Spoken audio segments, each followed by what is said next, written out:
আর এবারে ভাই ভাই বসত দুইটা বিক্রি করে প্রবাসে আসলাম। আসার পরে দেখি আমার মতো অনেক কপাল পরা কাজবিহীন রুমে বসা। চিন্তা করে করে চুলদারি সব সাদা বানাইছে, তারাও নাকি আমার মতো বাস খাইয়াছে। আরে তারাও নাকি আমার মতো বাস খাইয়াছে। আর এবারে ভাই ভাই নতুন নতুন এসে আমি অনেকদিন বসাছিলাম। হঠাৎ করে এক সৌদিয়ানের বাসায় কাজে গেলাম। কাজ শেষ করে দেখি সুদির বেটায় আমার সব টাকা মেরে দিয়াছে। শুক্রান কইয়া বাড়ির থেকে আবার কইরা দিছে।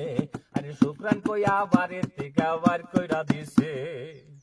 আর এবারে ভাই ভাই দুষ্ট লোকের মিষ্টি কথা শুনে 6 লাখ টাকা গুনে দিলাম। অবশেষে দেখি হেই দালাল হালায় আমারে ঠক মাইরাছে, তারাও নাকি আমার মতো বাস খাইয়াছে।